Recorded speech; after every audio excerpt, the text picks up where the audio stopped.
Ningizimu Afrika, Mzansi, sanibonani, nginibingelele kuphi nakuphi la enibukele khona-ke uma ukuthi-ke usuku lakho lokuqala uyithola-ke uhlangana nalo mbukiso. Ngicela ungalenzi iphutha kusekhaya la, subscribe kwi-channel, ulike i-video ebese-ke uciphisa i-notification bell. Wenzelani? Wenzela ukuthi-ke ngaso sonke isikhathi mangifaka i-video wena-ke bese-ke uthola i-notification, then bese uyangena ngokushesha kwe-video uyayibuka sekwi-Trend TV.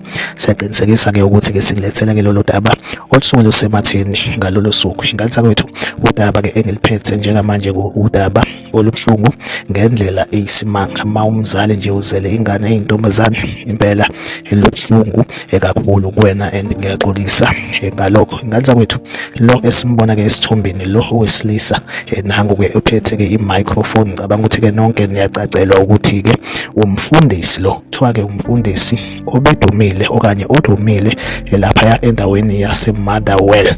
Kuthiwa-ke igama lakhe uSonwabo Mncayisi. Kuthiwa-ke wenzeke ihluku esisabekayo ngale ndlela. Kuthiwa-ke unukubeze le ngane le oyibonayo encane, wayinukubeza ngokocansi, then-ke wase eyibulala ngokuthi-ke ayokhele ngomlilo ayishise ize ishone. Lesigameko senzeke laphaya endaweni-ke yaseMotherwell. Awulike ivideo, ucommente kwi-comment section, ungitshele ukuthi kuthini ukuphawula kwakho ngalolu daba lakho ezikwi-Trend TV. Ngizohleze ngikhona ngulethela-ke indaba eyitrendayo usuku nosuku, ahlangabezane kwivideo elandelayo.